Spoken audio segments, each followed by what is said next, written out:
আমার কথা শোনা যাচ্ছে? Yes, sir. আচ্ছা, আমি রোল কলটা করে ফেলছি। Roll number 1, Yes, sir. 2, Present, sir. 3, Present, sir. 4, Present, sir. 5, Present, sir. 6, 7,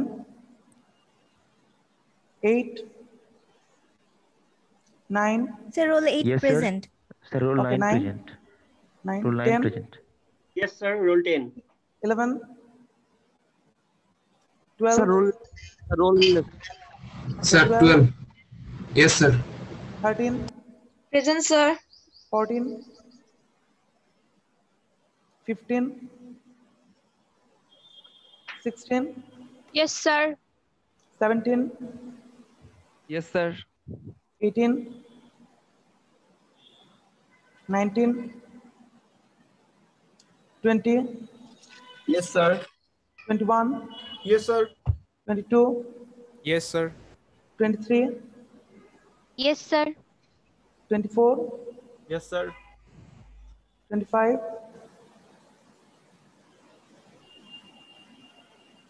26, 27, Yes, sir. 28, 29, 30, Yes, sir. 31, Yes, sir. 32, 33, Yes, sir. 34, Yes, sir. 35, Yes, sir. 36, Yes, sir. 37, Yes, sir. 38, Present, sir. 39, Yes, sir. 40, Yes, sir. 41, Yes, sir. 42, Yes, sir. 43, 44, 45, 46, Yes, sir. 47, Present, sir. 48, Yes, sir. 49, Yes, sir. 50. Yes, sir. 50. Sir, 29 আছে। Okay.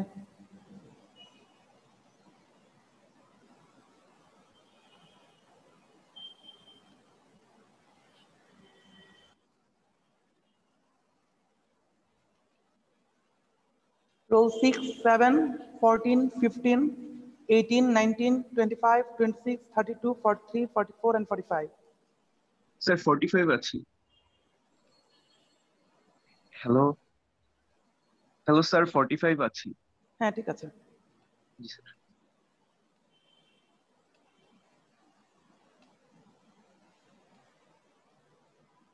Sir sir আমি role 19 মাত্র join করছি।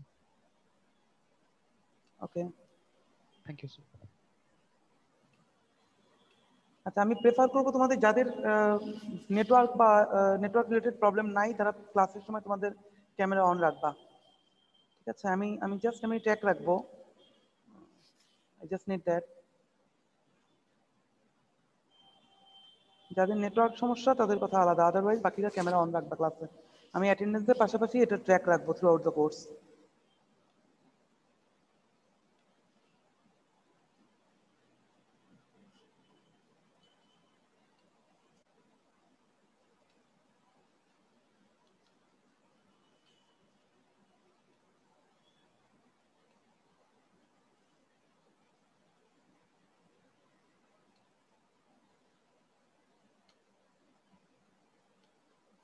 Slide দেখা যাচ্ছে? Yes, sir. ওকে, so আমরা শুরু করছি আমাদের ফার্স্ট লেকচার অ্যাডভান্স প্রপার্টি ম্যাটেরিয়ালসের। আমরা আজকে যে লেকচারটা কভার করছি এটা হচ্ছে লিভিং স্টোনের বুক থেকে। আমরা দুইটা বই ফলো করব। ফার্স্ট বেশ কিছু চ্যাপ্টার এই বই থেকে ফলো করব, পরে আরেকটা বই থেকে আরো এক দুটো চ্যাপ্টার ফলো করব। তো আমরা আজকে শুরু করছি চ্যাপ্টার 1 লিভিং স্টোনের। এটা হচ্ছে basically on কন্ডাক্টরস and registers related. So first আমরা যদি বলি যে বেসিক্যালি হোয়াট ইজ কন্ডাক্টিভিটি, ঠিক আছে, কন্ডাক্টিভিটিকে আমরা কিভাবে ডিফাইন করতে পারি? শুরুতে আমরা কন্ডাক্টিভিটির যে ফিজিক্যাল মিনিংটা বুঝতে পারি, that is what is the physical meaning of conductivity? Basically, how a material responds when a voltage is applied, right?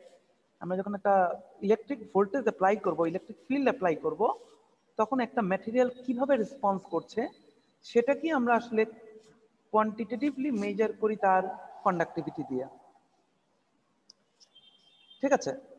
So আমরা যদি আমাদের বিভিন্ন ডিভাইসের ক্ষেত্রে ইলেকট্রিক ওয়্যারের কথা বলি, then those electric wire usually requires high conductivity, right? Because we want the power supply with high power density, so we need high conductivity. At the same time, আমরা জানি যে সেই ওয়্যারগুলোর যে সারফেস থাকে সারাউন্ডিং, সেই surrounding এ কিন্তু আবার একটা পলিমারিক কোটিং দেওয়ার থাকে, right?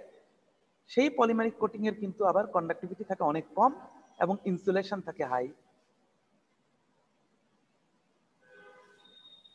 So just there are two examples of the applications, and when we need high conductivity and when we low conductivity.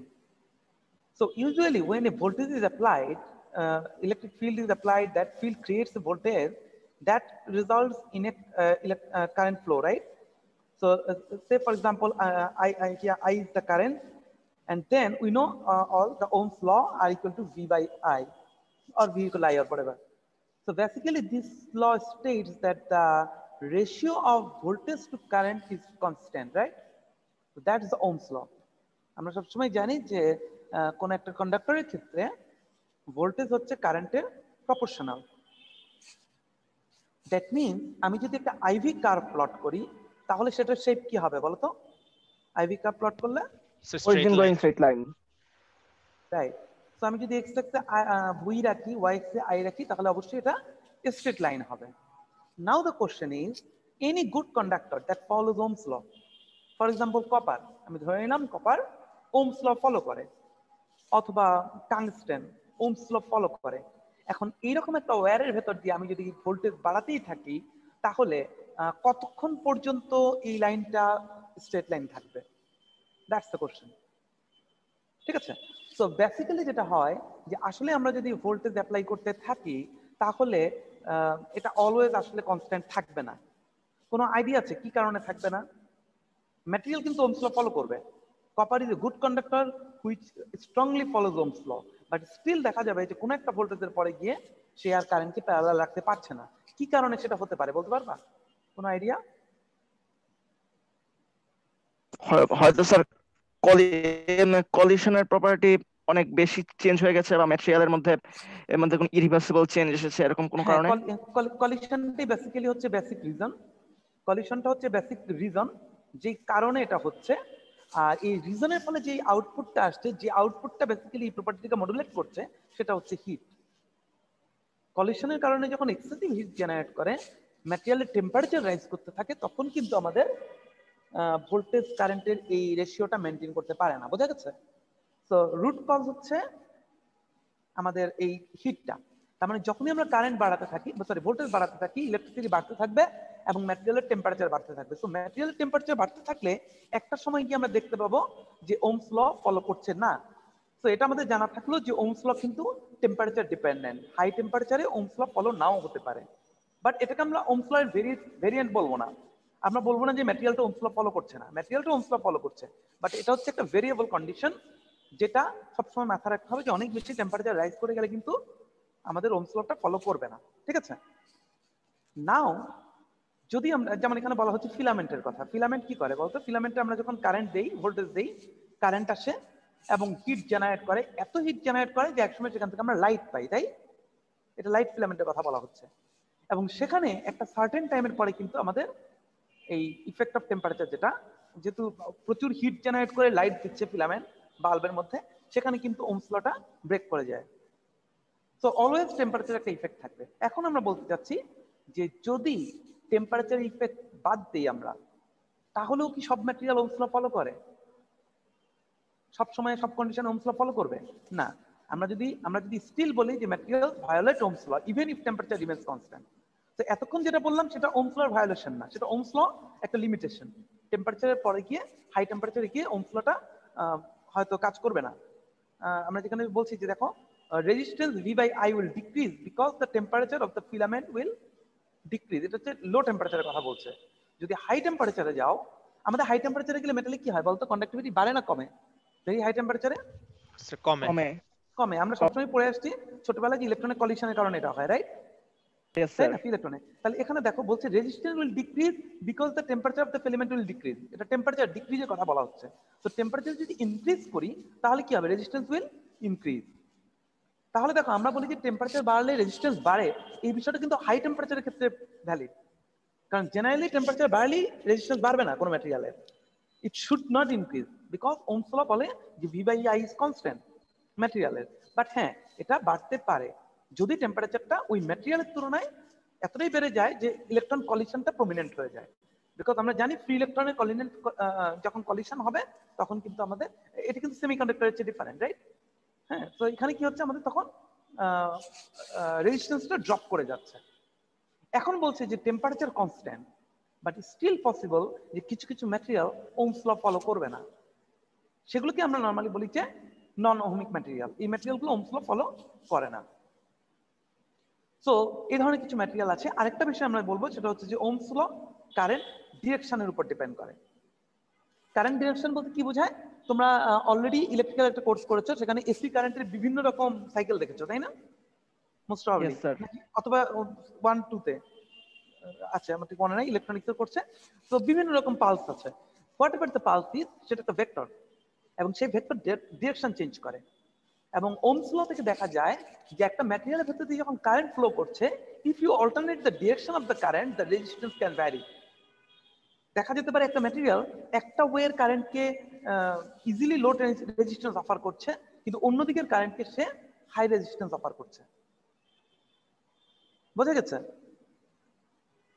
Yes, sir.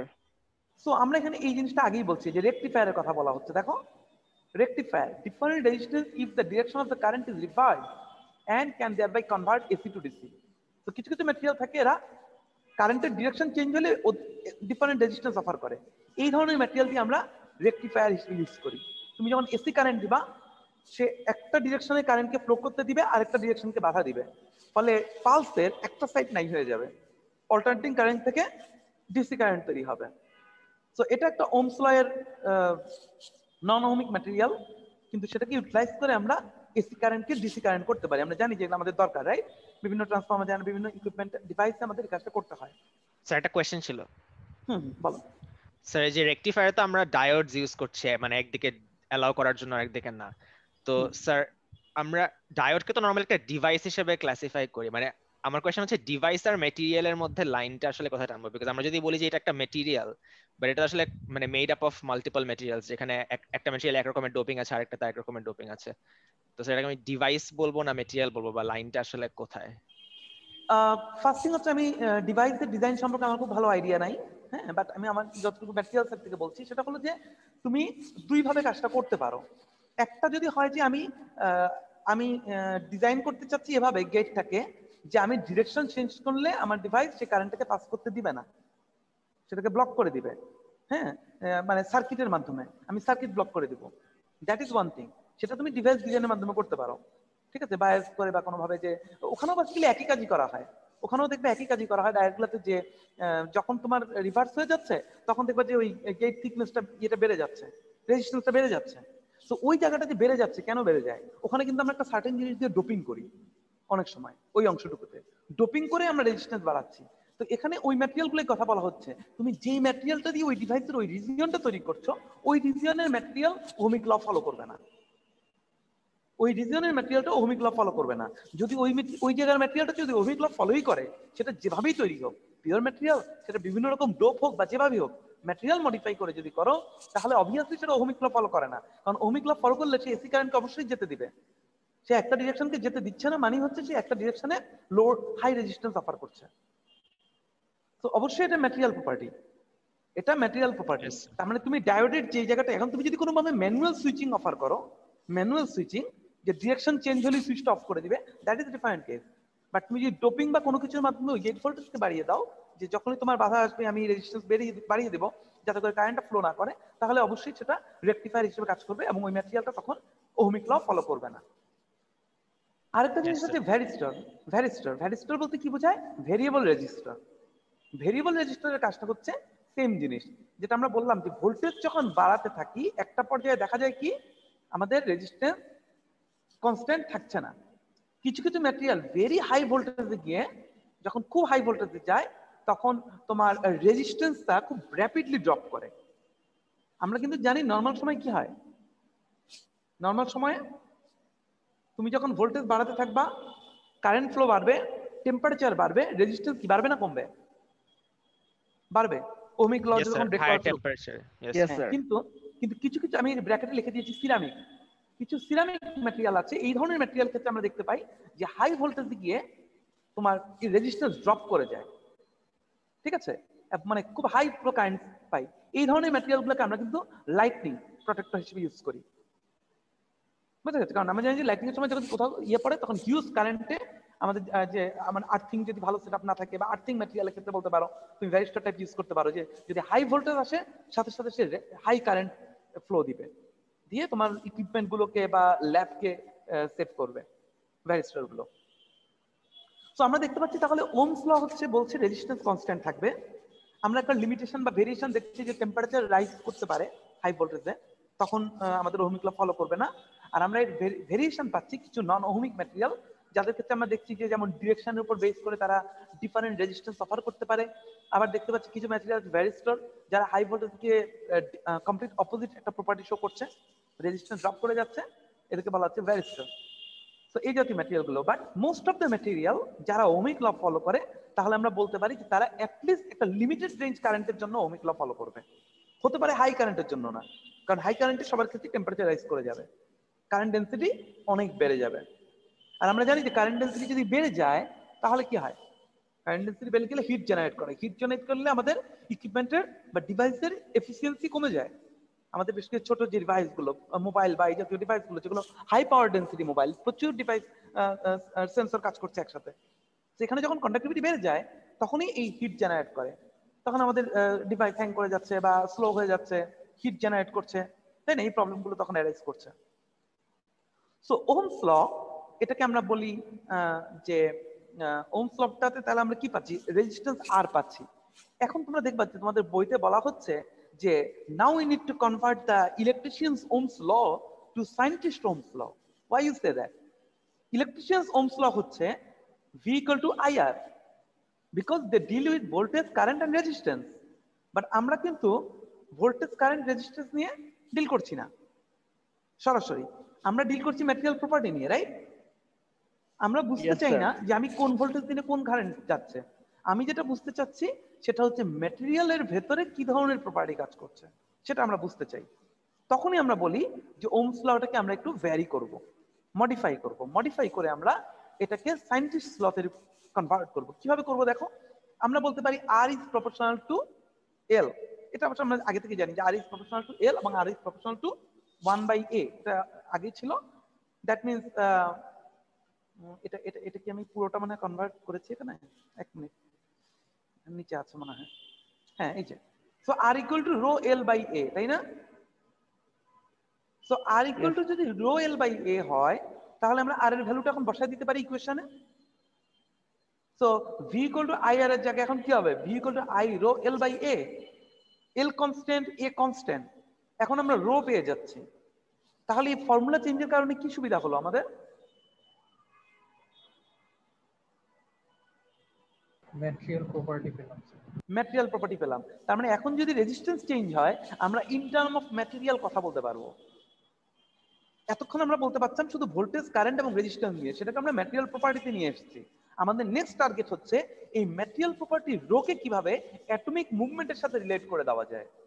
তাহলে আমরা এক্স্যাক্টলি ম্যাটেরিয়াল সায়েন্সের ইয়ে থেকে বলতে পারবো, পার্সপেক্টিভ থেকে, যে আমাদের ভোল্টেজ কারেন্টের বিহেভিয়ারটা কিভাবে কাজ করছে। তো আমরা রোটাকে একটু আরেকটু ডিফারেন্ট ভাবে আমরা ইয়ে করি, মডিফাই করি। দেখো সেটা হলো যে আমরা জানি electric field E equal to কি? V by L, ঠিক আছে? Electric field E equal to হচ্ছে V by L, মানে হচ্ছে ভোল্টেজ পার মিটার। আমরা লিনিয়ার কারেন্ট যদি ফ্লো চিন্তা করি আরেক ভি ইকুয়াল টু ইএল, আরেকটা হচ্ছে current density J equal to হচ্ছে I by A, per unit cross সেকশনে পারপেন্ডিকুলারলি কোন কারেন্টটা ফ্লো করছে। So that is J equal to I A, তাহলে মানে আই ইকুয়াল টু জে। এখন আমাদের যে ফর্মুলা আছে ভি ইকুয়াল টু আই আর, ওখানে বসিয়ে দাও।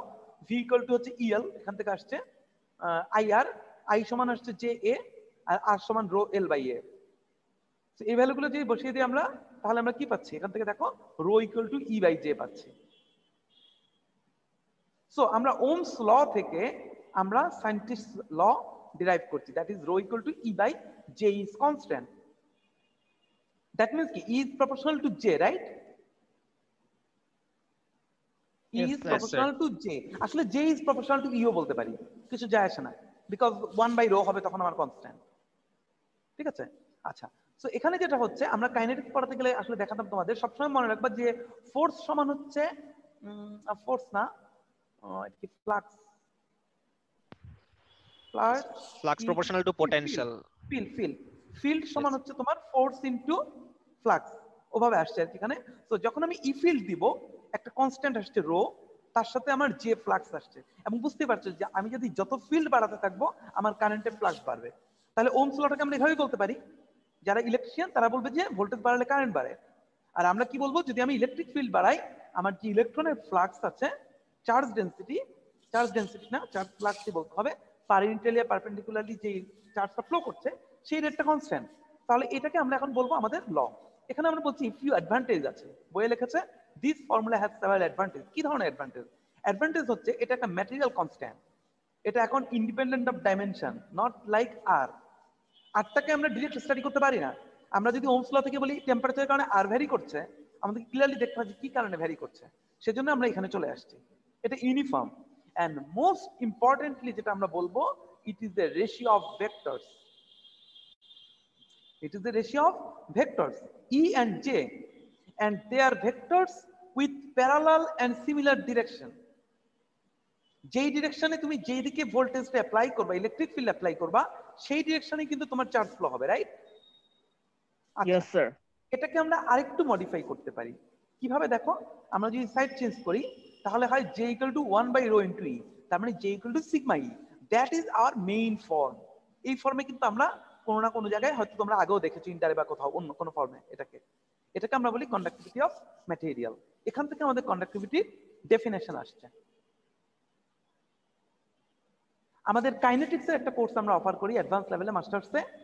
সেখানে গিয়ে তোমরা প্রথমবারের মতো দেখবা, তোমরা তো ছোটবেলায় বা এখনো দেখছো যে একটা ফর্মুলা থেকে রো চলে আসে, একটা ফর্মুলা থেকে থার্মাল কন্ডাক্টিভিটি চলে আসে, তাই না? এগুলো কিন্তু অনেকটা মুখস্থের মতো আমাদের কাছে, যে একটা equation Ohm's law V is proportional to I, একটা কনস্ট্যান্ট বসে আমরা বলছি এটা একটা থার্মাল কন্ডাক্টিভিটি, আমরা বলছি থার্মাল কন্ডাক্টিভিটি নেগেটিভ হতে পারে না, আমরা বলছি রেজিস্ট্যান্স নেগেটিভ হতে পারে না। কিভাবে? ডান পাশে বাম পাশে পজিটিভ নেগেটিভের গুণফল দিয়ে। বাট আমরা যদি কাইনেটিক্স এর কোর্সে যাই, আমরা যখন মাস্টার্স লেভেলে দেখবা একটা কাইনেটিক্স এর কোর্স আছে, ওই কাইনেটিক্স কোর্সে গিয়ে আমরা দেখবা ফর দ্য ফার্স্ট টাইম আমরা একদম বেসিক অ্যাটমিক মুভমেন্ট থেকে ডিরাইভ করব যে there is something called rho, there is something called K, এবং সেটা আসবে অনলি ফিক্সড ল থেকে। বিকজ ম্যাটেরিয়ালস এর বেসিক কথা হচ্ছে, যদি কনসেন্ট্রেশন ভেরিয়েশন থাকে, সবসময় মনে রাখবে, আমি তোমাদের ফার্স্ট এক্সারসাইজ আমরা বলেছিলাম দুটো জিনিস কাজ করে, একটা হচ্ছে থার্মোডাইনামিক্স, একটা হচ্ছে kinetics, to explain everything. Thermodynamics হচ্ছে ড্রাইভিং ফোর্স ইন্ডিকেট করে, কাইনেটিক্স হচ্ছে কিভাবে ড্রাইভিং ফোর্সের ফলে চেঞ্জ হবে সেটাকে ইন্ডিকেট করে। যদি কোনো ম্যাটেরিয়ালের দুই পাশে কোনো ডিফারেন্স থাকে, এনি গ্রেডিয়েন্ট থাকে, হতে পারে সেটা কনসেন্ট্রেশন গ্রেডিয়েন্ট, এক পাশে 2% কার্বন, এক পাশে 4% কার্বন, তাহলে কার্বন ফ্লো করবে, এবং এই ফ্লোটা কি হবে, তোমার যে গ্রেডিয়েন্ট তার প্যারালাল প্রপোর্শনাল হবে না? প্রপোর্শনাল হবে। সেখান থেকে কিন্তু আমরা প্রত্যেকটা কনস্ট্যান্টকে ডিফাইন করতে পারি, প্রত্যেকটা constant, K, electrical conductivity, electrical resistance, everything. However ওখানে যাওয়ার আগ পর্যন্ত আমরা এখন এই রো বা সিগমার যে ডেফিনেশন দেব, সেটা আমরা দিব কোথা থেকে? আপাতত ইলেকট্রিক্যাল ইঞ্জিনিয়ারিং এর পার্সপেক্টিভ থেকে, যে ওহমস ল আছে সেখান থেকে। তো আমরা ওহমস লটাকে আপাতত আমাদের ফরম্যাটে নিয়ে এসেছি। তাহলে আমাদের ফরম্যাটটা কি? J equal to sigma E, ঠিক আছে? আচ্ছা, এই যে লেকচারগুলো আছে, তোমরা যদি বই দেখো, আসলে বেসিক আন্ডারস্ট্যান্ডিং না গিয়েও এগুলো পড়ে চলে যাওয়া যায়, কারণ এটা একটা ওহমস ল, তুমি খালি ডাটা বসায় যাবা, বসাই গেলে দেখবা যে ফর্মুলাগুলো জেনারেট করে। ম্যাথগুলো বেসিক্যালি সিম্পল, তুমি ফর্মুলা দিয়ে দিয়ে মান বসাই গেলে হলো। বাট এই পয়েন্টগুলোই বোঝার চেষ্টা করতে হবে একটু, যে কেন ভেরিয়েশনটা হচ্ছে। What is the reason? Reason হচ্ছে ইলেকট্রন কলিশন। মিডিয়াম ওয়ে হচ্ছে মানে মাঝখানে রিজনটা হচ্ছে সেখানে কলিশনের ফলে হিট জেনারেট করছে। সেই হিটটা আমাদের ফার্দার কারেন্ট যে গ্রেডিয়েন্টটা, কারণ এই হিটের কারণে কি হয়, বেসিক্যালি হিট কি করে, হিট কিভাবে ইলেকট্রনকে আটকে ফেলে বলো? বিকজ আমরা আমার কোশ্চেনটা বুঝতে পারছো? হিট জেনারেট করলো, হিট কিভাবে কারেন্টকে আটকায় ফেললো, ইলেকট্রন কেন থেমে গেল? আমরা বলছি কলিশন, র্যান্ডম মুভমেন্ট করবে, তাই র্যান্ডম মুভমেন্ট করবে। র্যান্ডম মুভমেন্ট করবে মানে আমি যদি ফিজিক্যাল মিনিং, আমরা ফিজিক্যাল মিনিং বোঝার চেষ্টা করব যতটুকু সম্ভব, সেটা হলো কারেন্ট গুলো ফ্লো করছিল, ইলেকট্রন গুলো এখন যখন র্যান্ডম কলিশন হচ্ছে তখন কি হচ্ছে, তার ফ্লোটা বাধাগ্রস্ত হচ্ছে। শুরুতে হচ্ছে না, কারণ শুরুতে সেই অনুযায়ী হয়তো রেজিস্ট্যান্সটা এতটা বেশি পড়ছে না। কিন্তু আমরা যদি আবারও বলছি কাইনেটিক্সে যাই, তাহলে আমরা দেখব যে আমরা বলছি এখন যে কারেন্ট হচ্ছে অনলি একটা ড্রাইভিং ফোর্সের উপর ডিপেন্ড করে, সেটা কি concentration gradient, right? Concentration gradient তোমরা এইচএসসি তে পড়ে এসেছো বা এখনো কেমিস্ট্রিতে পড়ছো, আমি জানি যে অ্যাক্টিভিটি এবং কনসেন্ট্রেশনের মধ্যে একটা রিলেশন আছে, দেখেছো? অ্যাক্টিভিটি এবং কনসেন্ট্রেশন, এবং আমরা অনেক আইডিয়াল কন্ডিশনে বলে দেই যে অ্যাক্টিভিটি এবং কনসেন্ট্রেশন হচ্ছে সেম, বাট অ্যাকচুয়ালি তো অ্যাক্টিভিটি এবং কনসেন্ট্রেশন সেম না, ঠিক আছে? অ্যাক্টিভিটি এবং কনসেন্ট্রেশন কোনো কোনো ক্ষেত্রে সেম। যেমন তোমাদের ফেজ ডায়াগ্রামে মানে বলা হয়েছিল যে একটা আয়রনে এক পাশে 4 কার্বন পার্সেন্ট, এক পাশে 1% কার্বন, অবশ্যই কার্বন 4 থেকে 1 এ যাবে। কিন্তু যদি দেখা যায় যে একটাতে 4% কার্বন আর একটাতে 1% কার্বন এবং 2% সিলিকন, তাহলে এমন হতে পারে যে কার্বন 2% থেকে 4% এ ফ্লো করবে। কেন করবে তাহলে? তখন তো এটা কনসেন্ট্রেশন গ্রেডিয়েন্টের অপোজিট হয়ে যাচ্ছে, রাইট? কিন্তু এরপরও কি ঘটছে তখন? তখন আমরা বলেছিলাম যে সিলিকন ইফেক্টিভলি কার্বনের পটেনশিয়াল ওখানে বাড়িয়ে দেয়। যদিও কার্বন 2%, কিন্তু সিলিকন কার্বনের পটেনশিয়াল বাড়িয়ে দেয়। তার মানে তখন activity not equal to concentration, activity is actually equivalent to that potential of the potential gradient, not concentration gradient. যদি সিলিকন না থাকে তাহলে potential concentration gradient সেম। এই কথাগুলো বলার রিজন হলো যে শুধু potential gradient যেটা, সেটা কনসেন্ট্রেশনের উপর না, আর অনেকগুলো ভেরিয়েবলের উপর ডিপেন্ড করে। যতক্ষণ পর্যন্ত তারা ফিক্স থাকে আমরা তাদেরকে কনস্ট্যান্ট ধরি। তোমরা যদি দেখো যে আমরা যখন গ্রেডিয়েন্ট বলি তখন কি বলি আমরা? গ্রেডিয়েন্টটা কি? dt/dx না? dt/dx অফ টি টেম্পারেচারের ডিফারেন্সিয়েশন, তাই তো? অথবা dc/dx কনসেন্ট্রেশন গ্রেডিয়েন্ট। তো dc/dx এর জায়গায় তোমার যদি কনসেন্ট্রেশন, টেম্পারেচার, কারেন্ট আরো কয়েকটা ভেরিয়েবল আসে, তখন কি del x অফ ব্র্যাকেটে temperature comma concentration comma voltage comma current অনেকগুলো ভেরিয়েবল চলে আসবে। That is the partial differential equation. তার মানে সিম্পল ddx না, এখন del x। এখন যখন তুমি সবগুলোকে কনস্ট্যান্ট ধরো তখন ddx গুলো সব জিরো হয়ে যায়। সে কারণে তোমরা জেনারেল ভাবে ধরে নাও যে কনসেন্ট্রেশন গ্রেডিয়েন্টের কারণে ফ্লো হচ্ছে। তো যখন হিট জেনারেট করে তখন তো সেই হিটের টার্মটা আর কনস্ট্যান্ট থাকে না, ফলে তখন আমাদের দেখা যায় যে ভোল্টেজ ইকুয়াল টু মানে v ইকুয়াল টু IR, অথবা আমরা যদি কনসেন্ট্রেশন বলি যে flow rate is proportional to not dc/dx only, proportional to dc/dx, proportional to dq/dx। q মানে হিট। তার মানে যখন হিট জেনারেট করবে তখন আমাদের আরেকটা ড্রাইভিং ফোর্স তৈরি হয়। সেই ড্রাইভিং ফোর্সটা কি? হিট। এবং আমরা জানি যে ফ্লাক্সের ক্ষেত্রে একটা ইন্টারেস্টিং জিনিস হয়, সেটা কি? সবসময় জানো তোমরা যে এই ধরনের ফর্মুলা একটা মাইনাস সাইন থাকে, তাই না? Yes sir. মাইনাস সাইনটা কি করে? ফ্লাক্স হচ্ছে যে ফোর্সের কারণে হচ্ছে তাকে অপোজ করে। J equal to even d into minus dc/dx। এলিমেন্টসের ফ্লো রেট হচ্ছে ডিফিউশন কনস্ট্যান্ট ইনটু কনসেন্ট্রেশন গ্রেডিয়েন্টের মাইনাস। তার মানে এটার মানে কি মনে আছে? ফর্মুলাটা তোমরা পেয়েছো মনে হয়, যে ফ্লো রেট ইকুয়াল টু হচ্ছে diffusion constant into concentration gradient, কিন্তু সামনে একটা মাইনাস থাকে। আমরা ইন্টারভিউ পড়েছি এই মাইনাসটা কি ইন্ডিকেট করে? দুইটা জিনিস ইন্ডিকেট করে। একটা হচ্ছে যেদিকে আমার ফোর্স যাবে ফ্লাক্স হবে অপোজিটে, আরেকটা হচ্ছে যে এই ফ্লাক্সের ফলে যেই ফোর্সের কারণে ফ্লাক্সটা হচ্ছে সেই ফোর্সের ইফেক্টেড এমিলিয়েট করে কমিয়ে দিবে। তার মানে কি? যদি কনসেন্ট্রেশন গ্রেডিয়েন্ট থাকে, ফ্লো হতে থাকে, তখন বেসিক্যালি কি হবে? গ্রেডিয়েন্টটা ধীরে ধীরে কমে আসবে, কমতে থাকবে। সো এই হিটটাকেও যখন হিটের ইফেক্টটাকে কমানোর জন্য ইলেকট্রন উল্টা দিকে ফ্লো না করলেও সে যেদিকে ফ্লো করছিল সেদিকে ফ্লোটা কমিয়ে দিবে, একটা বাধা দিবে, রেজিস্ট্যান্স দিবে। দ্যাট মিন্স হাই কারেন্ট ডেনসিটিতে আমরা শুরুতে দেখতে পাচ্ছি যে ওই সিলিকনের মতো এক্সাম্পল, 4% কার্বন 1% কার্বন, কার্বন যাচ্ছিল। যেই ডান পাশে সিলিকন দিলাম উল্টা কার্বন ফিরে আসছে। তো যতক্ষণ আমি ভোল্টেজ দিচ্ছি ইলেকট্রন যাচ্ছে, কিন্তু যখন আমি টেম্পারেচার দিলাম ইলেকট্রনটা আবার উল্টা দিকে চলে আসছে। উল্টা দিকে না আসুক সেটা যাওয়ার রেটটা কমিয়ে দিচ্ছে। দ্যাটস ওয়াই হাই ভোল্টেজ থেকে আমাদের কারেন্ট ডেনসিটি, কারেন্ট ফ্লোটা বাধা পাচ্ছে। তো আমরা এখন যেটা পাচ্ছি J ইকুয়াল টু সিগমা ই। এক্ষেত্রে আমাদের সিগমাটা হচ্ছে আমাদের থার্মাল কন্ডাক্টিভিটি অফ ম্যাটেরিয়াল।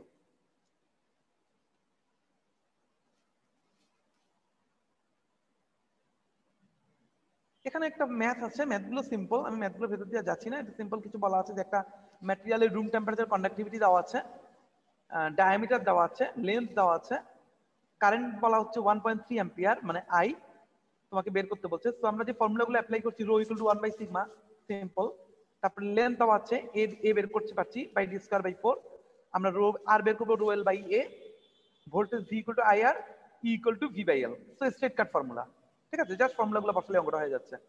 একটা ক্রস চেক দিয়েছে, ক্রস চেকটা হচ্ছে আমরা জে এর একটা ফর্মুলা ডেভেলপ করেছিলাম, J equal to I by A, ওরা আই কে দিয়ে জে বের করেছে। আবার rho equal to E by J, তো ওরা দেখাচ্ছে যে রো এখান থেকে ক্যালকুলেট করলে যা আসে রো তোমার স্ট্রেট এখান থেকেও সেম আসছে 1.69 × 10⁻⁻⁴। এটা সিম্পল জিনিস, জাস্ট তোমরা যে ফর্মুলাগুলো দেখলা এই ফর্মুলাগুলো দিয়ে জাস্ট ম্যাথ করা, আর কিছু না। সিম্পল ম্যাথ, এখানে কোনো কমপ্লেক্সিটি কিছু নাই, জাস্ট কোন ডাটাটা দেওয়া আছে দেখে বসিয়ে দিলেই হলো, ঠিক আছে? Okay, now let's see something interesting. আমরা এতক্ষণ বলছিলাম J equal to sigma A, তাই না? Sigma E. এখন বলো জে কি স্কেলার না ভেক্টর? ভেক্টর। ভেক্টর। যখনই ভেক্টর হয় তোমরা কেউ কি এই ধরনের ইকুয়েশন দেখেছো আগে? ভেক্টর রিলেশন এভাবে কাজ করে। জি স্যার, টেনসরের ক্ষেত্রে একটু দেখেছি। আমরা কিন্তু আন্ডারগ্রেডে বলতে গেলে কোথাও টেনসর পড়াই না, ঠিক আছে? আমাদের মেকানিক্যাল বিহেভিয়ার অফ কোর্সে আমরা স্ট্রেসকে ওয়ান ডাইমেনশনাল ধরে নিয়ে কাজ করি, কিন্তু বাইরে গেলে তোমরা দেখবা মেকানিক্যাল বিহেভিয়ার নিয়ে কাজ করলে পুরোটা কোর্স হচ্ছে টেনসর নিয়ে, ঠিক আছে? টেনসর দিয়ে তোমাদের কি মেকানিক্যাল বিহেভিয়ার ডিসলোকেশনে কাজ করেছে এখনো? Edge dislocation, screw dislocation, climb এগুলো দেখেছো কোথাও? জি স্যার, আপনাদের 3 to 1 এ ছিল। ও তাহলে তো 3 to 1, হ্যাঁ। তো ওখানে দেখবা ইন্টারেস্টিংলি 3 to 1 কি তোমাদের হয়ে গেছে না? হ্যাঁ, তোমরা তো 4th ইয়ারে, রাইট? এখন মজার জিনিসটা বলি, দেখো তোমরা এরকম দেখছো যে দুইটা ডিসলোকেশন আসলে মার্চ করে যায়, তারপরে একটা এজ আরেকটা এজের সাথে ম্যাচ করলে কি ধরনের ডিফেক্ট তৈরি হয়? তোমার রমার কট্রেল কিছু নরমাল মুখস্থ কিছু অঙ্ক করছো, ওগুলো কিন্তু বোঝা যায় না। আমরা ফোর্সের ক্ষেত্রে যে ফোর্স ফিল্ডের ব্যাপারগুলো দেখেছি, রাইট? এখানে কিছু ম্যাথ আছে, খুব দারুণ কিছু ম্যাথ আছে। সেটা হচ্ছে তুমি যদি ডিসলোকেশনগুলোকে ভেক্টর হিসেবে ভাগ করতে পারো। স্যার আপনার কথা শুনতে পাচ্ছি না। শোনা যাচ্ছে স্যার? শোনা যাচ্ছে এখন? জি স্যার। ভেক্টরগুলো তুমি যদি ভেক্টর হিসেবে ডিসলোকেশনকে প্লেস করতে পারো, আমরা সাধারণত একটা সিস্টেম ইউজ করি, ক্যামেরা দেখতে পাচ্ছ কিনা? আমরা একটা ম্যাথ, আচ্ছা প্রথমত ম্যাথের কথা বলি। তুমি ডিসলোকেশনকে তুমি দুইটা ভেক্টর দিয়ে প্রকাশ করতে পারো, I J K unit vector দিয়ে। এরপর দুটো ডিসলোকেশনকে তুমি ক্রস ভেক্টর করতে পারো, করার পরে তুমি দেখতে পারো যে ভেক্টর দুইটা মিলার পরে তারা কি অ্যানিহিলেট করবে, নাকি নতুন একটা এজ ডিসলোকেশন তৈরি করবে, নাকি নতুন একটা স্ক্রু ডিসলোকেশন তৈরি করবে, এবং সে কোন দিকে প্রো করবে, এভরিথিং। এবং খুব ইন্টারেস্টিং হচ্ছে আমরা জাস্ট টু হ্যান্ড লর মাধ্যমে দুইটা ডিসলোকেশনকে রিপ্রেজেন্ট করতে পারি। হ্যাঁ, আমরা এটা 3 to 1 এ পড়াই না, এগুলো একটু কমপ্লিকেটেড, কিন্তু এগুলো আমরা মেকানিক্যাল বিহেভিয়ারে আমরা একটা হ্যান্ডের তিনটা ফিঙ্গার দিয়ে আমরা একটা ডিসলোকেশনকে প্লেস ইন্ডিকেট করতে পারি। তারপরে দুটো হ্যান্ডকে প্লেস করে আমরা বলতে পারি যে দুটোর ইন্টারঅ্যাকশনের পরে ফাইনাল ডিসলোকেশনটা কোন দিকে মুভ করবে। ঠিক সেম জিনিসটা আমরা টেনসরের মাধ্যমে করতে পারি। টেনসর দেখো কি করে, যে ইকুয়েশনটা ছিল জে ইকুয়াল টু সিগমা ই, সেই ইকুয়েশনটাকে সে কি বানায় ফেলছে, J equal two J1 equal to sigma 11 E1 sigma 12 E2 sigma 13 E3, J2 equal to sigma 21 E1 sigma 22 E2 sigma 23 E3, J3 equal to sigma 31 E1 C2 E2 এবং C3 E3। ওকে, always এই ফরম্যাটে tensor আসে। আমরা tensor খুব ডিটেইলে যাব না, তারপর আমি যতটুকু বোঝাতে পারি তোমাদেরকে। তোমরা কখনো দেখেছো কিনা যে এই ইকুয়েশনটা সলভ করতে হলে একটা ম্যাট্রিক্স সলভ করতে হয়, যে ম্যাট্রিক্সের 9টা কম্পোনেন্ট থাকে, 3 কম্পোনেন্ট। হ্যাঁ, এটা আমাদের ধারণা তোমাদের ম্যাট্রিক্সের কিছু ম্যাথমেটিক্সে করানো হয়, ঠিক আছে? যে সিগমা 11 সিগমা 12 সিগমা 13। এখন এই ইকুয়েশনটা তোমরা মোরস ল করছো, তাই না? মোরস ল, মোরস সাইকেল, সলিড মেকানিক্সে ওখানে এই ধরনের কিছু জিনিস ছিল টেনসরে, মনে আছে? ওখানে আমরা just simple vector type formula দেওয়া হতো, যেমন sigma xy equal to something plus something. এই যে সিগমা xy টা কি জিনিস বলো তো সুমিত? সিগমা xy টা কোন কম্পোনেন্ট হচ্ছে? হচ্ছে এটা দুটো অর্থ হতে পারে। একটা এটা হচ্ছে shear stress, x Shear phase component. বরাবর ওয়াই ডাইরেকশনের স্ট্রেস, বা Right. বা ওয়াই ফোর্স বরাবর এক্স, ওয়াই ফেজ বরাবর অ্যাক্সেলারেশন, দুটোই হচ্ছে সেম। আচ্ছা আমি যদি just in term of sheer বলি, যদিও এটা শিয়ার না, তাহলে ইকুইভ্যালেন্ট অ্যানালজি দিলে এখানকার শিয়ার কম্পোনেন্ট কয়টা আছে বলো তো? শিয়ার কম্পোনেন্ট 6টা দেখা যাচ্ছে। 6টা, তাই তো? মানে নন ম্যাচিং যেগুলো, I not equal to J. Sir so যদি ম্যাটেরিয়ালে জে এবং ই প্যারালাল হয়, আমরা কিন্তু শুরুতেই বলেছিলাম মনে আছে যে যখনই আমি sigma equal to J by E বলেছি তার একটা অ্যাডভান্টেজ বলছিলাম, সেটা কি? যে ভেক্টর রেশিও এবং এই ভেক্টর দুটো হচ্ছে প্যারালাল, তাই না? যদি Yes, sir. জে আর ই প্যারালাল না হয়, প্যারালাল মানে কি? তুমি যেদিকে ভোল্টেজ দিবা কারেন্ট সেদিকেই যাবে। তোমাদেরকে ক্লাস আছে পরে না 12টায়? স্যার, আচ্ছা আমি 5 মিনিট সময় নেব, তারপর শেষ করে দেব। যদি তুমি ই ফিল্ড অ্যাপ্লাই করো সেদিকে কারেন্ট যাবে। যদি তাই হয় তাহলে কি বুঝতে পারো যে সিগমা 1 2 সিগমা 1 3 সিগমা 2 1 এগুলো সব জিরো হয়ে যাবে? Yes sir. কারণ তোমার ওই ডিরেকশন গুলোতে, ওই প্লেন গুলোতে কোনো উপাংশ থাকবে না পটেনশিয়ালের। স্যার এই এবং ব্যাপারটা আরেকবার যদি বলতেন। তোমার স্ট্রেস দিয়ে তোমরা চিন্তা করো, তোমরা স্ট্রেস দিয়ে চিন্তা করো, শিয়ার ফোর্স যখন তুমি টেনসাইল ফোর্স অ্যাপ্লাই করো ক্রিস্টালের লংজিটিউডিনাল ডিরেকশন অনুযায়ী, তখন 1 2 1 3 এই কম্পোনেন্টগুলো জিরো হয়ে যায় না? কারণ স্ট্রেসের কোনো উপাংশ সেখানে থাকে না, তখন অনলি সিগমা 1 1 বরাবর আসবে। বোঝা যাচ্ছে?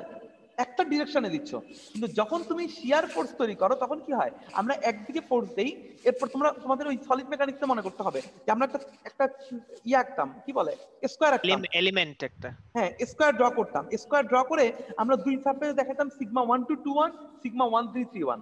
এবার একটা কিউব আঁকতাম, কিউবের 3 অ্যাক্সিস বরাবর থাকতো 1 1 2 2 3 3, আর সারফেস গুলোর উপর থাকতো 1 2 2 1 1 3 3 1 এগুলো থাকতো, তাই না? তো এই সারফেসের কম্পোনেন্ট গুলো কিন্তু থাকবে না যতক্ষণ এই জে এবং ই প্যারালাল হবে। তার মানে একটা পিওর ম্যাটেরিয়াল, সিঙ্গেল কোন ম্যাটেরিয়াল বলি তোমার, আইসোট্রপিক ম্যাটেরিয়াল যদি হয়, আইসোট্রপিক ম্যাটেরিয়াল যদি আইসোট্রপিক হয় তাহলে ওহমস ল যদি ফলো করে, আমি যেদিকে ফিল্ড দিব সেদিকেই ফ্লাক্স যাবে। সেই ক্ষেত্রে sigma 1 2 sigma 1 3 sigma 3 2 cross term সব জিরো হয়ে যাবে, এবং সিগমা 1 1 ইকুয়াল টু হবে সিগমা 1 2 সরি 2 2 ইকুয়াল টু হবে sigma 3 3। As a result formula হয়ে যাবে জে ইকুয়াল টু সিগমা ই। এই ম্যাট্রিক্সটা সলভ করলে ক্রস টার্ম গুলো জিরো হয়ে যাবে। একমত? Sigma 1 1 equal to sigma 2 2 equal to sigma 3 3 হওয়ার কারণে ফর্মুলাটা ওয়ান ডাইমেনশনালে জে ইকুয়াল টু ই হয়ে যাবে। যদি ওয়ান ডাইমেনশনাল না হয় সেক্ষেত্রে তোমাদেরকে ম্যাট্রিক্স সলভ করে বের করতে হবে যে এক্স্যাক্টলি তোমার কোন ডিরেকশনে কোন কন্ডাক্টিভিটি পাচ্ছ। ক্লিয়ার? আচ্ছা এখন আমরা শুধু একটা জিনিস পড়ে আজকে শেষ করে দিব, যে কখন এই ঘটনাটা ঘটে, কখন আইসোট্রপিক এবং নন আইসোট্রপিক। যেমন ম্যাটেরিয়াল কিউবিক হতে পারে, নন কিউবিক হতে পারে। এখন বলো একটা কিউবিক ম্যাটেরিয়াল যদি হয় সেটা তো isotropic, conductivity X Y Z X এ সমান হবে। যদি নন কিউবিক হয়, ইভেন যদি রেক্টেঙ্গুলার শেপও হয়, তখন কি তোমার এক্স ওয়াই জেড ডিরেকশনে তোমার কারেন্ট ফ্লো সেম রেট হবে? কন্ডাক্টিভিটি সেম হওয়ার কথা না যদি এটা নন কিউবিক হয়। নন কিউবিক হয়, তো যদি নন কিউবিক হয় ইউজুয়ালি সেম হওয়ার কথা না। যখনই সেম হবে না তখন তোমাকে টেনসরে যেতে হবে। এখন আমাকে বলো আইসোট্রপিক ম্যাটেরিয়াল কিউবিক, এটার মধ্যে কি নন নন ডিরেকশনাল প্রপার্টি আসার সম্ভাবনা আছে? বলো, কেউ বলো। আইসোট্রপিক ম্যাটেরিয়াল, কিউবিক ম্যাটেরিয়াল দিয়ে একটা ম্যাটেরিয়াল তৈরি করলাম, কোনো কারণে সেই ম্যাটেরিয়ালটা কি আইসোট্রপিক বিহেভিয়ার শো না করে অ্যানিসোট্রপিক শো করতে পারে? স্যার প্রসেসিং এর উপর ডিপেন্ড করবে। করবে না, কারণ তুমি প্রসেসিং করে, তোমাকে যদি প্রসেসিং এর উপর ডিপেন্ড করতে হয় তাহলে আইসোট্রপিক থেকে প্রসেস করে আগে নন আইসোট্রপিক বানাইতে হবে। যতক্ষণ পর্যন্ত কিউবিক থাকবে ততক্ষণ কোনো প্রবলেম হবে না। অ্যাকচুয়ালি স্যার কিউবিকের ক্ষেত্রে তো স্যার ফেস বরাবর আর কর্নার বরাবর বা এজ বরাবর ডাইরেকশন তো সেম না, কিন্তু স্যার প্রত্যেকটা ডাইরেকশন না না কেন সেম না, কেন সেম না? তুমি আইসোট্রপিক থেকে বলো না, তুমি তো তুমি নন আইসোট্রপিক মানে সুমিত তুমি অন্য জায়গায় কনফিউজ করছো। নন আইসোট্রপিক মানে হচ্ছে এক্স অ্যাক্সে একরকম, ওয়াই অ্যাক্সে একরকম, জেড অ্যাক্সে একরকম, রাইট? নন আইসোট্রপিক মানে কিন্তু লংগিটিউডিনাল ডিরেকশন এবং ডায়াগোনাল ডিরেকশন ডিফারেন্ট, সেটাকে বোঝায় না। নন আইসোট্রপিক হবে যদি তিন ডায়াগোনালে তিন রকম হয়। তুমি কম্পেয়ার করছো এক্সিয়ালের সাথে ডায়াগোনালের, তুমি কম্পেয়ার করতে হবে ডায়াগোনালের সাথে ডায়াগোনাল। কিউবের সবগুলো ডায়াগোনালে কন্ডাক্টিভিটি সেম হবে, কিউবের সবগুলো এক্সিয়ালের ডায়াগোনাল সেম হবে, রাইট? সো কিউবিকের সেটা সুযোগ নাই। সো তো কিউবিক যদি হয় তোমার অবশ্যই কন্ডাক্টিভিটি তোমার আইসোট্রপিক হবে। আচ্ছা, so one thing is notable এখানে, যে যদি নন আইডিয়াল নন কিউবিক ম্যাটেরিয়াল হয় সেই ক্ষেত্রে কি কোনোভাবে প্রসেসিং এর মাধ্যমে তুমি আইসোট্রপিক পেতে পারো? সেটা সম্ভব। কিভাবে সম্ভব দেখো, মনে করো তোমার একটা নন কিউবিক ম্যাটেরিয়াল আছে যেটা ইটসেলফ অ্যানাইসোট্রপিক। তুমি যদি পলিক্রিস্টাল তৈরি করো তাহলে কি হবে?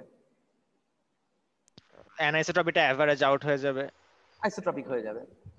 প্রত্যেকটা ছোট ছোট অ্যানাইসো কিউব গুলো ভিন্ন ভিন্ন দিকে ফিরে থাকবে, তখন তারা আইসোট্রপিক হয়ে যাবে। একটা জিনিস মনে রাখবা, যে আমাদের যে পড়ানো হয় এক একটা কোর্সে, এই পড়ানোগুলো যে তোমাকে ডিরেক্ট কাজে লাগাতে হবে নট নেসেসারিলি। আমি এখন তোমার কারেন্ট ভোল্টেজ যতটুকু কাজে লাগবে এইটুকু পড়ার জন্য এত ডিটেল গুলো জানার প্রয়োজন নাই, বাট এগুলো আমাদের ম্যাটেরিয়ালস সেন্সকে ডেভেলপ করে। এটা নট অনলি এই ক্ষেত্রে, তুমি যে কোনো ক্ষেত্রে এই আইডিয়াগুলোকে কাজে লাগাবা। সেজন্যই আমরা এই ডিটেলগুলো দেখি যে একটা নন আইসোট্রপিক ম্যাটেরিয়াল যদি সে ম্যাগনেটিকও হয়, আমরা এই টপিক ভুলে যাই, আমরা ম্যাগনেটিক ম্যাটেরিয়াল নিয়ে রিসার্চ করতেছি, সেখানে তুমি মনে রাখবা যে আমি একটা নন আইসোট্রপিক ম্যাগনেটিক ম্যাটেরিয়াল তৈরি করলাম, কি ব্যাপার, তৈরি করার পর দেখতে আমার প্রপার্টি আইসোট্রপিক হয়ে গেল, কেন হলো? One of the reason can be polycrystalline. সেখানে এখানে বলা হচ্ছে যে ম্যাটেরিয়াল যদি পলিক্রিস্টালাইন হয় তাহলে কিন্তু আবার এটা আইসোট্রপিক হয়ে যেতে পারে, বিকজ আমরা জানি যে র্যান্ডমনেস মানে হচ্ছে, র্যান্ডম শব্দের মানে কিন্তু এলোমেলো না। আমি যদি বলি আমি একটা কয়েন হিট করব, হেড অথবা টেলের প্রবাবিলিটি কত, আমরা কিন্তু বলি হাফ, রাইট? Yes sir. কিন্তু আমরা জেনারেল ভাবে র্যান্ডম বলতে কিন্তু সেটা বুঝাই না। র্যান্ডম মানে anything can happen, but statistically র্যান্ডমের ডেফিনেশন হচ্ছে আনবায়াসড। র্যান্ডম মানে আনবায়াসড, তার মানে র্যান্ডম শব্দটা আসলে র্যান্ডম না, র্যান্ডম শব্দটার একটা ফিক্সড ডিরেকশন আছে, সেটা আনবায়াসড হতে হবে। আনবায়াসড মানে হলো তোমরা 4 জন আসবা, আমি যদি 16টা জিনিস ভাগ করে দিই, প্রত্যেককে র্যান্ডমলি দিলে 4টা করে পাবা, দ্যাট ইজ আনবায়াসড। আমি গিয়ে র্যান্ডমলি গেলাম, একজন 6টা পেলে একজন 2টা পেলে, এটা র্যান্ডম হলো না, ওটা বায়াস হয়ে গেল। সো যদি তুমি ম্যাটেরিয়ালকে আনবায়াসড র্যান্ডম সিস্টেমে জেনারেট করতে পারো, তাহলে স্ট্যাটিস্টিক্যালি ম্যাটেরিয়ালটা পলিক্রিস্টালাইন হলে বেসিক্যালি এটা আইসোট্রপিক হয়ে যাওয়ার কথা। তার মানে আইসোট্রপিক ম্যাটেরিয়ালের ক্ষেত্রে আমাদের টেনশন নিয়ে চিন্তা করার দরকার নাই। পলিক্রিস্টালাইন নন আইসোট্রপিক ম্যাটেরিয়ালের ক্ষেত্রে অনেক ক্ষেত্রেই আমাদের টেনশন নিয়ে চিন্তা করার দরকার নাই। কিন্তু যদি ম্যাটেরিয়ালটা specially single crystal of non isotropic material হয়, অবভিয়াসলি সেখানে আমাদেরকে টেনশন নিয়ে কাজ করতে হবে, সেখানে নন আইসোট্রপিক বিহেভিয়ার আসবেই।